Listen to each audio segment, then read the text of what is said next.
The sound of splintering wood still haunts my dreams. It was 3:47 in the morning when I heard it, that sickening crack that would change everything. I bolted upright in my dorm bed, heart racing, not knowing why, until my phone started buzzing with frantic messages from my neighbor, Mrs. Chen. "Emma, something terrible is happening at your house. Your father is in the front yard with an axe." Before we jump back in, tell us where you're tuning in from, and if this story touches you, make sure you're subscribed, because tomorrow, I've saved something extra special for you. I stared at the screen, trying to make sense of the words. Dad? With an axe? At 4 in the morning? This was the same man who wouldn't even kill spiders in our house, who made me relocate them to the garden instead. The same man who used to fall asleep in his recliner watching golf tournaments and wake up apologizing for snoring too loud. Mrs. Chen's next message made my blood freeze. "He's destroying your piano, honey. I'm so sorry." My Steinway baby grand, the piano I'd saved 3 years to buy, working double shifts at the campus coffee shop and tutoring kids in math just to afford the monthly payments. The piano that had been my sanctuary, my voice, my everything since I was 7 years old. The piano I'd been playing when Juilliard called to tell me I'd been accepted into their graduate program. I called him immediately, hands shaking as I pressed his contact. The phone rang once, twice, 3 times before his voice came through, strangely calm and measured. "Emma, Dad, what are you doing? Mrs. Chen said I'm teaching you a lesson about reality." His voice was different, cold, not the warm, gentle tone I'd known my entire life. "Music is for failures, Emma. It's time you learned that." The line went dead. I sat there in my tiny dorm room, surrounded by music theory textbooks and composition sheets, trying to process what had just happened. This couldn't be real. My father had driven me to every piano lesson for 10 years. He'd sat in uncomfortable metal chairs through countless recitals, beaming with pride when I played Chopin or Mozart. He'd been the one to encourage me to audition for conservatory programs, the one who said he'd rather see me happy making music than miserable making money. But as I frantically called him back with no answer, as Mrs. Chen sent increasingly disturbing updates, I realized this wasn't some fever dream. This was happening. "The piano legs are completely gone now," she texted. "He's working on the frame. Emma, I've never seen him like this. Should I call the police?" "No," I typed back quickly. "Let me handle this." But I had no idea how to handle any of this. I threw on clothes and started the 2-hour drive home from campus, my mind racing with possibilities. Had Dad suffered some kind of breakdown? A medical episode? The man destroying my piano couldn't be the same person who'd surprised me with sheet music for my birthday every year, who'd learned to read musical notation just so he could follow along when I practiced. The drive felt endless. I kept calling him, calling Mom, calling anyone who might have answers. Mom's phone went straight to voicemail, which was strange, because she always answered, especially if she knew I was calling. Their landline just rang and rang. Even my younger brother Jake's phone was off, and he practically lived with that thing attached to his ear. When I finally pulled into our driveway at dawn, the scene was worse than I'd imagined. Chunks of mahogany and maple littered our front lawn like the remains of a beautiful creature. The brass pedals lay twisted and bent near the mailbox. Piano strings were scattered across the driveway, gleaming in the early morning light like silver tears. And there was Dad, sitting on the front porch steps with the axe resting against his knees, looking like he'd aged 10 years overnight. Why?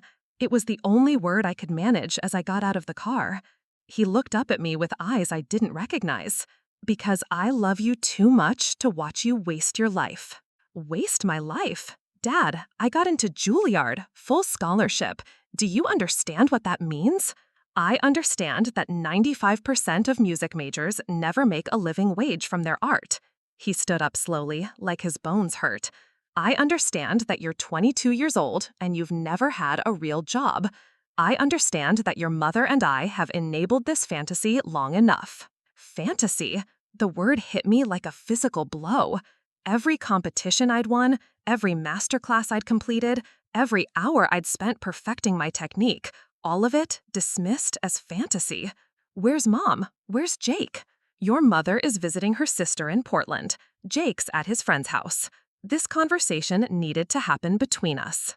But it wasn't a conversation. It was an execution. The execution of everything I'd worked toward, everything I'd dreamed of, everything I was. I walked through the debris of my piano, picking up pieces of what used to be my life. A fragment of the music stand where I'd propped up my composition notebooks. A key, middle C, I realized with a sick twist in my stomach. Part of the bench where I'd sat for thousands of hours, losing myself in Bach and finding myself in Debussy.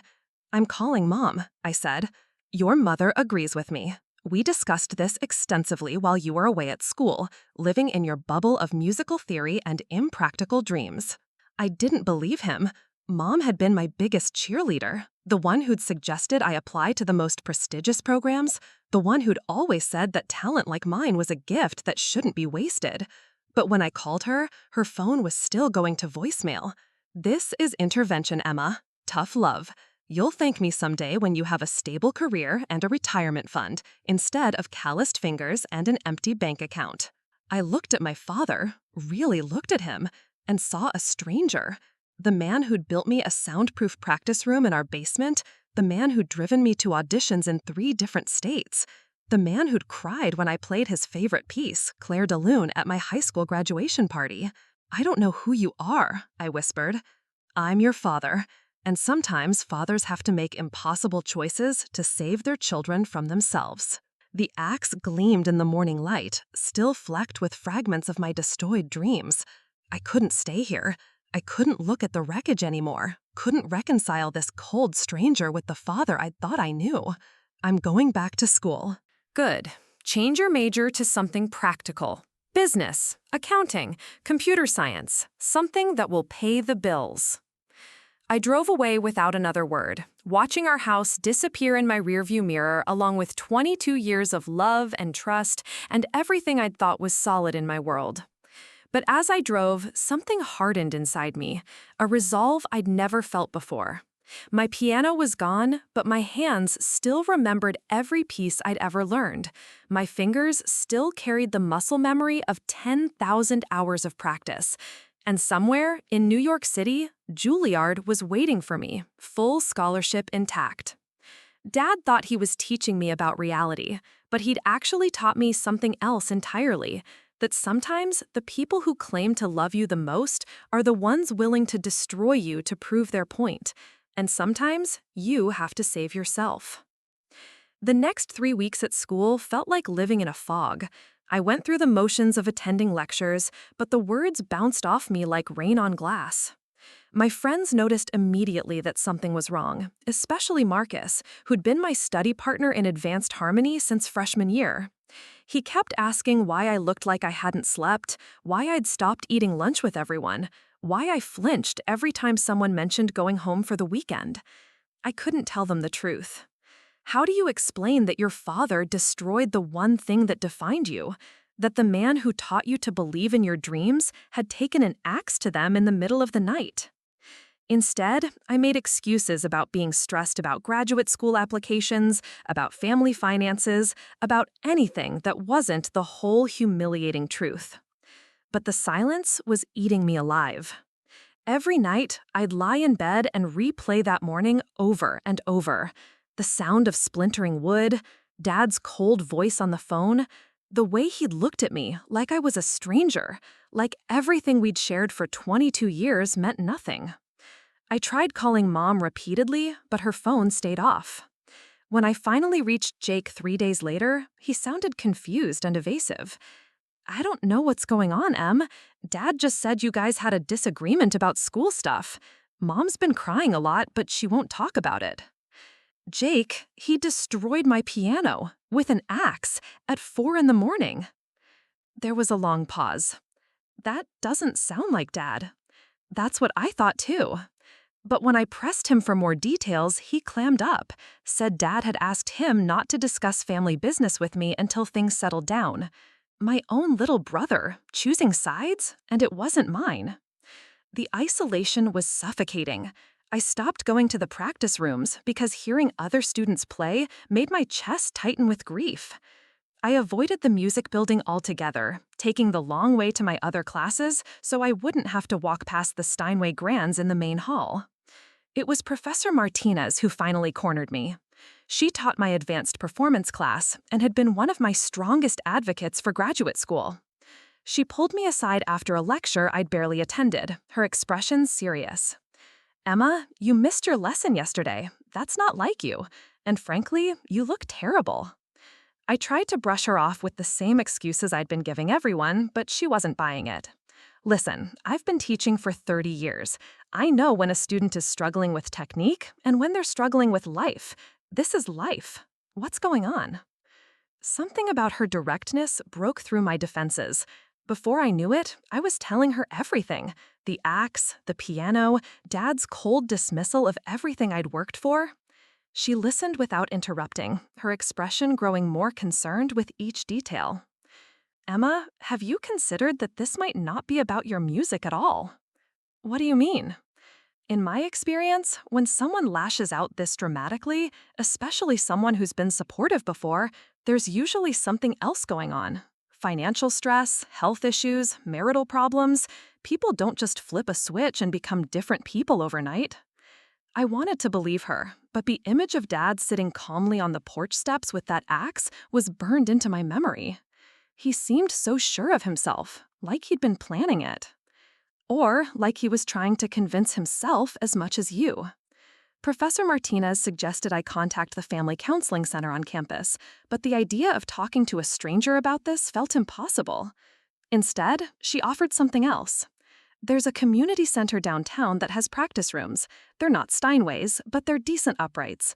You need to keep playing, Emma. Don't let this steal your music from you." The thought of touching piano keys again made me feel physically sick, but something in her voice made me nod. 2 days later, I found myself standing outside the Riverside Community Center, hands shaking as I pushed open the heavy glass doors. The practice rooms were in the basement, small and cramped with fluorescent lighting that flickered intermittently. The upright piano was a scarred old Yamaha that had seen better decades, but when I pressed middle C, it sang true. I sat on the bench and placed my hands on the keys, but nothing came. My fingers felt foreign, disconnected from my brain. I tried to play scales, simple exercises I'd been doing since childhood, but my hands cramped up after a few measures. It was like my body was rejecting the very idea of making music. I left after 15 minutes, frustrated and more depressed than ever. But I went back the next day, and the day after that. Each time, I managed to play a little longer before the anxiety overwhelmed me. By the end of the week, I could get through a simple Bach invention without my hands seizing up. It was during one of these painful practice sessions that my phone rang. Mom's name flashed on the screen, and I nearly dropped the phone in my rush to answer. "Emma, honey, I'm so sorry I haven't called. Her voice broke, and I could hear her crying. "I just got back from Portland and saw what your father did. I can't believe. How could he?" "Mom, slow down. Are you okay? Where have you been?" "Your Aunt Linda's been sick. Cancer. I flew out to help her with her treatment, and your father said he'd handle everything at home. I had no idea he was planning this." Relief flooded through me. She hadn't known. She hadn't agreed with him. "He told me you both discussed it and decided music was a waste of time." "That's a lie." Her voice turned fierce, the way it used to when she defended me from playground bullies. "Emma, I would never say that about your music. Never. You're the most talented person I know." We talked for 2 hours. She told me about Dad's behavior over the past few months, how he'd been increasingly agitated about money, about my future, about things he wouldn't discuss with her, how he'd been having trouble sleeping, pacing the house at night, muttering about failing as a father. "I think something's wrong with him, Emma. Really wrong. This isn't who he is." "Then who was that man with the axe?" "I don't know, but I'm going to find out." That night, I called Jake again. This time, he was more willing to talk.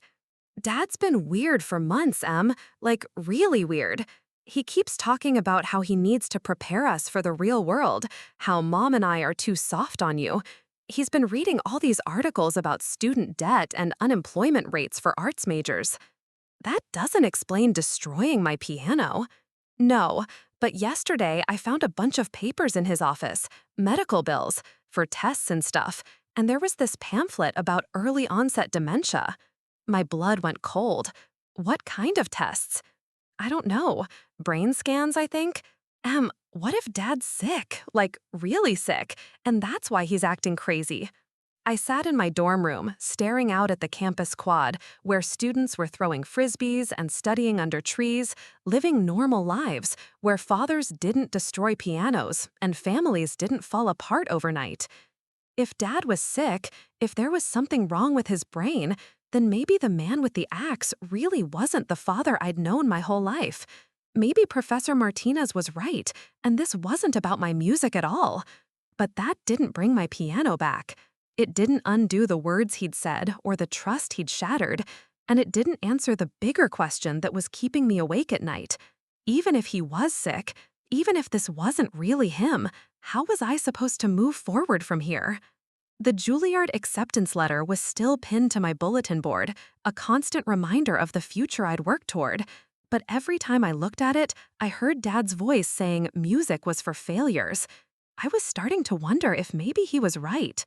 The drive home for Thanksgiving break felt like walking toward a firing squad. I'd been dreading this moment for weeks, knowing I'd have to face Dad again, knowing I'd have to see the empty space in our living room where my piano used to live. Mom had begged me to come home, promising she'd gotten to the bottom of what happened, but her explanations over the phone had been vague and tearful. When I pulled into the driveway, the first thing I noticed was that someone had cleaned up all the piano debris. The lawn looked normal again, like nothing had ever happened. But I knew what used to be there, and the absence felt like a wound that wouldn't heal. Mom met me at the door, pulling me into a hug that lasted forever. She looked exhausted, older somehow, with new lines around her eyes that hadn't been there in August. "Where is he?" I asked. "Upstairs, resting." "Emma, we need to talk before you see him. There are things you need to understand." She led me to the kitchen and poured 2 cups of coffee with shaking hands. When she sat down across from me, I could see she'd been crying recently. "Your father has been diagnosed with early-stage frontotemporal dementia." The words hung in the air like smoke. I knew what dementia was, generally, but I'd always associated it with elderly people, not my 54-year-old father who still played weekend basketball and fixed neighbors' lawnmowers. "The doctor says it explains the personality changes, the impulsive behavior, the complete shift in his judgment and values. The part of his brain that controls reasoning and impulse control has been deteriorating for months, maybe longer." I stared at my coffee, watching steam rise from the surface. "When did you find out?" 2 weeks ago. I forced him to see a neurologist after what he did to your piano. The tests confirmed what I'd started to suspect." She wiped her eyes with a tissue. "Emma, the man who destroyed your piano wasn't your father. Not really. It was this disease making him do things the real version of him would never do." I wanted to feel relief, vindication, something that would make sense of the past month of grief and confusion. Instead, I felt hollow. But he seemed so sure of himself, so convinced that music was worthless. The doctor explained that with this type of dementia, patients often become fixated on ideas that seem completely logical to them, even when they're irrational. Your father had been reading articles about student debt and job markets, and his sick brain latched onto the fear that he was failing to protect you from financial ruin. In his deteriorating mind, destroying your piano was an act of love. The irony was devastating. Everything I'd interpreted as cruelty had been his twisted attempt to save me. "Can I see him?" Mom hesitated. "He's having a good day today. The medication helps with some of the symptoms, and he remembers more clearly when he's rested. But Emma, you should know that he's been asking for you constantly. He knows something terrible happened, but his memory of that night is fragmented."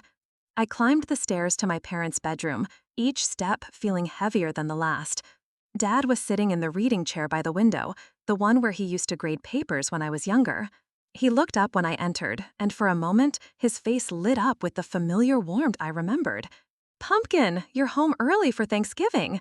The nickname hit me like a punch to the chest. He hadn't called me that since the morning he destroyed my piano. "Hi, Dad." "I've been having the strangest dreams," he said, his brow furrowing. "Something about your piano. Did something happen to your piano?" I looked at Mom, who had followed me upstairs. She nodded slightly. "You don't remember?" He stared at me for a long moment, confusion clouding his features. "I remember being angry about something. Money, maybe? Or your future.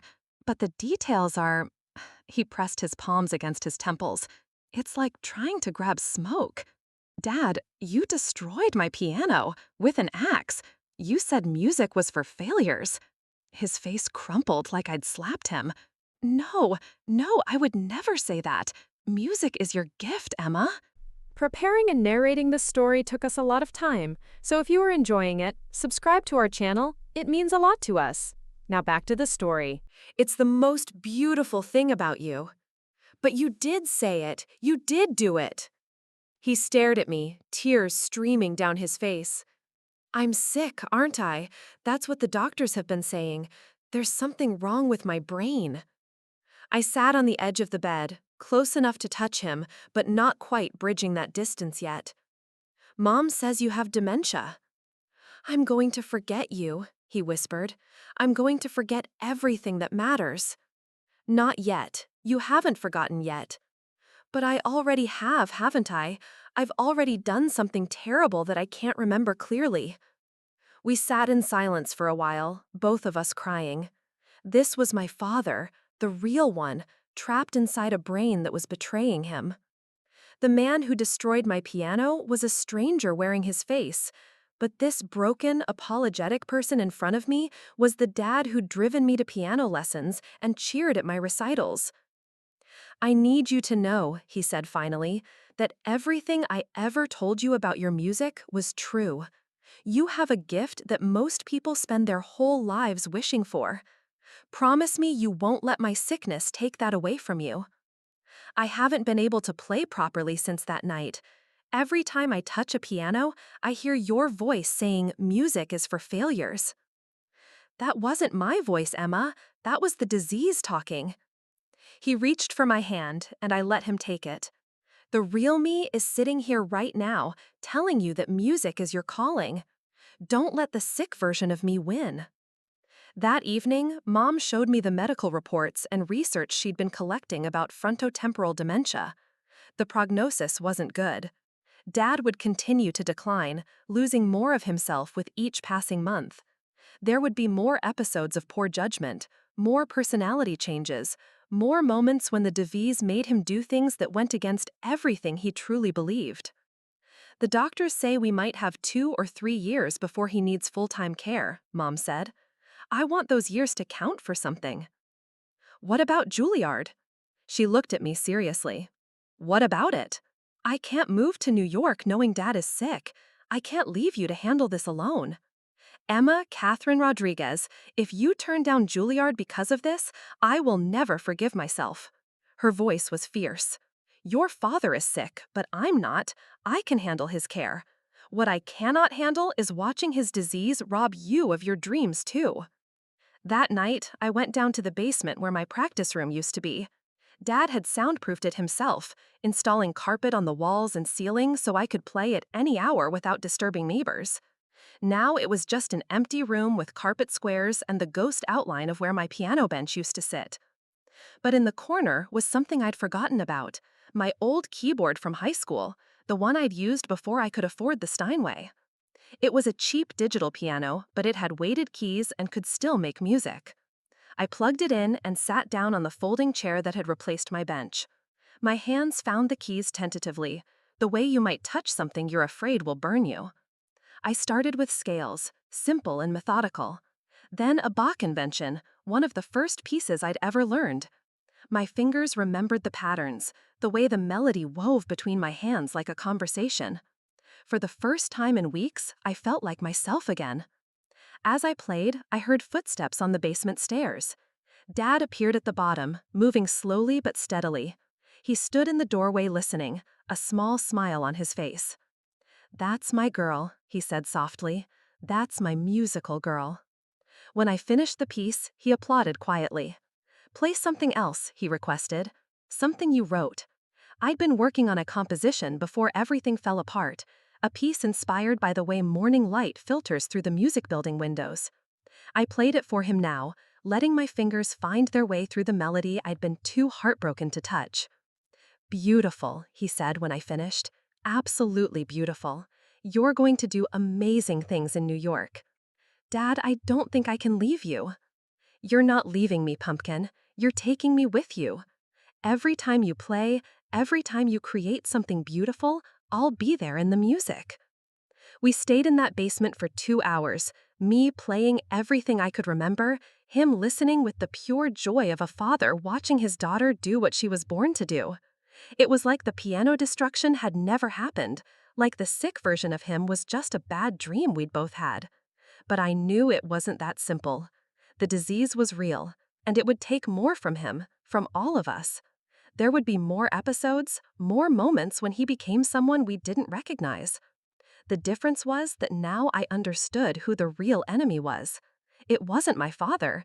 It was the illness that was slowly stealing him from us. And I'd be damned if I was going to let it steal my music, too. 3 months into my first semester at Juilliard, I received a video message that changed everything I thought I understood about second chances and the power of music to heal what seems permanently broken. I was in my tiny Manhattan studio apartment, the one that cost more than most people's houses, but was worth every penny because it came with a real acoustic piano. Not a Steinway like the one Dad had destroyed, but a respectable Kawai upright that had become my lifeline in a city that never stopped moving. I'd been practicing Rachmaninoff's Piano Concerto No. 2 for 6 hours straight, preparing for my first major performance with the Conservatory Orchestra, when my phone chimed with a message from Mom. The video was shaky at first, clearly filmed by someone not entirely comfortable with technology. Then Dad's face filled the screen, and I almost didn't recognize him. He looked thinner than when I'd left for school, more fragile somehow, but his eyes held a clarity I hadn't seen in months. "Emma," he said, looking directly into the camera with an intensity that made my chest tighten. "I don't know if I'll remember making this tomorrow, so I need to say these things while my mind is still mine." I paused my practice and sat on my bed, holding the phone with trembling hands. "I've been working with Dr. Patterson on understanding what happened that night with your piano.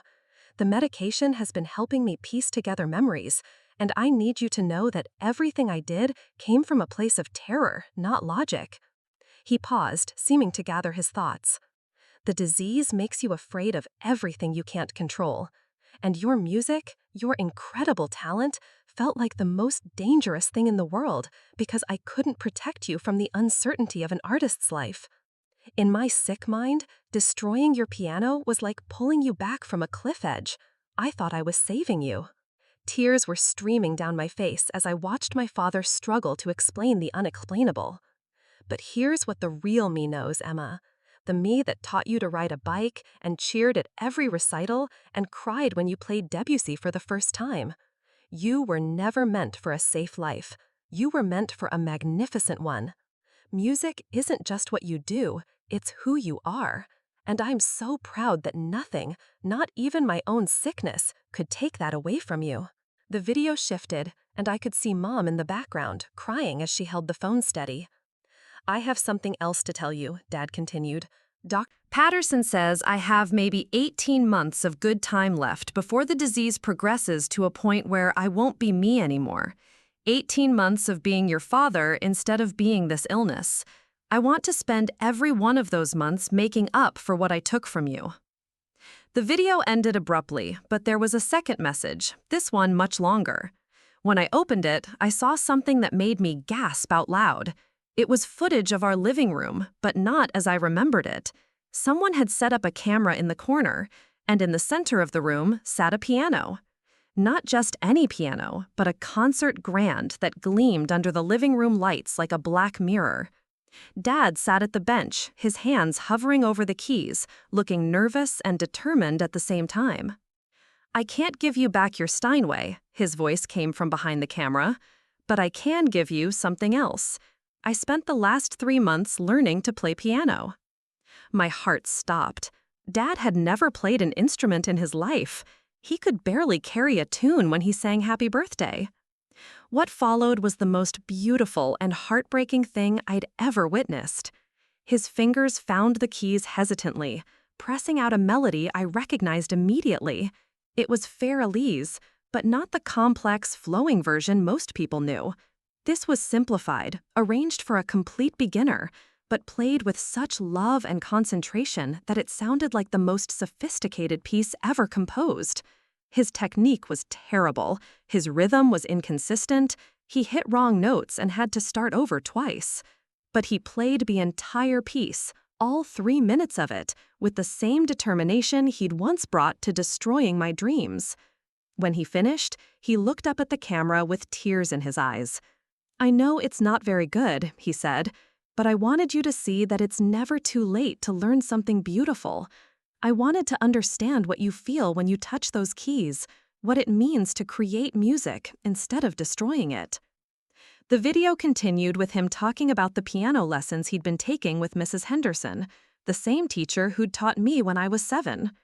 How she'd been patient with his clumsy fingers and his inability to read music quickly.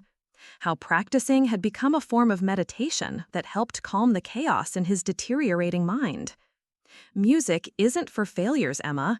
Music is for anyone brave enough to believe that beauty matters more than safety, that creating something meaningful is worth risking everything for. You taught me that. Even when I was too sick to understand it, you taught me that.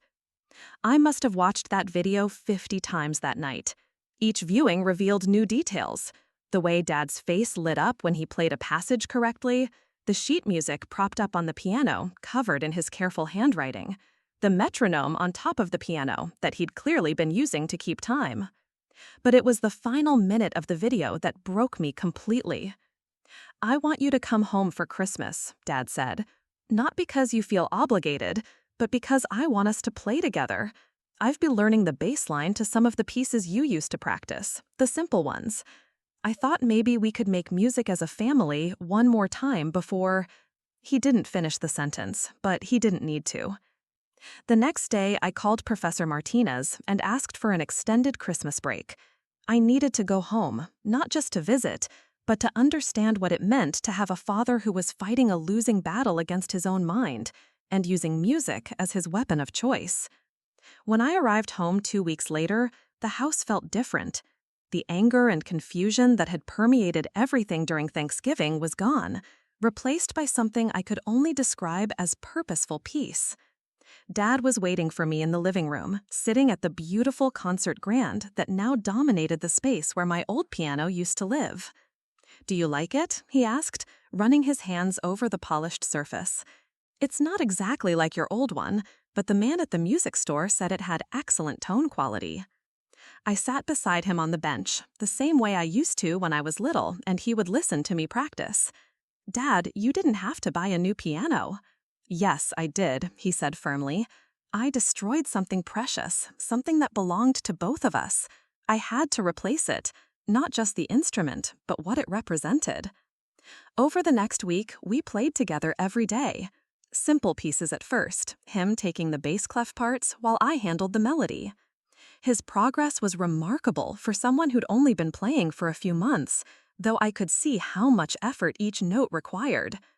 The disease made it hard for him to coordinate his movements, and some days his fingers wouldn't respond the way he wanted them to. But he never gave up. Even on the days when frustration would bring him to tears, he'd take a break and then return to the piano, determined to master whatever piece we were working on. On Christmas Eve, something magical happened. We were playing a simplified arrangement of Silent Night, him on bass, me on treble, when suddenly the music began to flow between us like a conversation. His timing matched mine perfectly, our dynamics rose and fell together, and for those 3 minutes, it felt like we were speaking the same language for the first time in years. When we finished, Mom appeared in the doorway, tears streaming down her face. "That was beautiful," she whispered. "That was us," Dad said, looking at me with pride. "That was us making something beautiful together." The moment felt too perfect to be real, like something that might disappear if I acknowledged it too directly. but it was real and it was ours. That night, as I was packing to return to New York, Dad knocked on my bedroom door. "I have something for you," he said, handing me a manila envelope. Inside were sheet music manuscripts, dozens of them, all in his careful handwriting. Simple melodies and bass lines, some complete pieces, and others just fragments of musical ideas. "I've been composing," he said shyly. "Well, trying to compose. Mrs. Henderson says I have a natural ear for harmony, even if my technique needs work." I flipped through the pages, amazed by what I saw. The pieces were simple, but they were genuinely musical, with clear melodic lines and thoughtful chord progressions. "Dad, these are beautiful. They're yours now. Maybe someday, when you're a famous pianist performing all over the world, you could play one of them. Tell people it was written by your father, who learned that it's never too late to discover what you're meant to do with your life." I hugged him then, harder than I'd hugged him since I was a child, and he held me with the fierce protectiveness I remembered from before the disease changed him. "I love you, Pumpkin," he whispered. "I love you, and I'm proud of you, and I'm sorry it took getting sick for me to understand how to show you that. Music isn't something to be afraid of. It's something to be grateful for." When I returned to Juilliard, everything felt different. My playing had a depth that had never possessed before, informed not just by technique and theory, but by the understanding that music could be a bridge between people, even when everything else failed, especially when everything else failed. 6 months later, Dad's condition worsened rapidly, and he had to stop taking piano lessons. But he still listened to me play over video calls, still asked about my compositions and performances, still remembered enough to be proud. When I graduated from Juilliard 2 years later, he was there in the audience, though he needed help remembering who I was. But when I walked onto the stage to perform my senior recital, his face lit up with recognition, not of me, but of the music itself. I played one of his compositions that night, a simple piece called Emma's Song, that he'd written during those precious months when music had brought us back to each other. The audience didn't know the story behind it, didn't understand why I was crying as I played those uncomplicated but perfect notes. They just knew it was beautiful. And that was enough. Today, I'm a professional pianist living in Chicago, performing with the symphony and teaching at a conservatory, not unlike the one where I learned that talent isn't enough, that sometimes the greatest music comes from the greatest pain. I still have Dad's compositions, and I still play them, though he's been gone for 3 years now. Sometimes students ask me about my family, about how I learned to play with such emotion. I tell them about a father who taught me that love sometimes looks like destruction, but that redemption is always possible if you're willing to learn a new song. And I tell them that music isn't for failures. Music is for anyone brave enough to believe that broken things can be made beautiful again, one note at a time. Up next, you've got 2 more standout stories right on your screen. If this one hit the mark, you won't want to pass these up. Just click and check them out.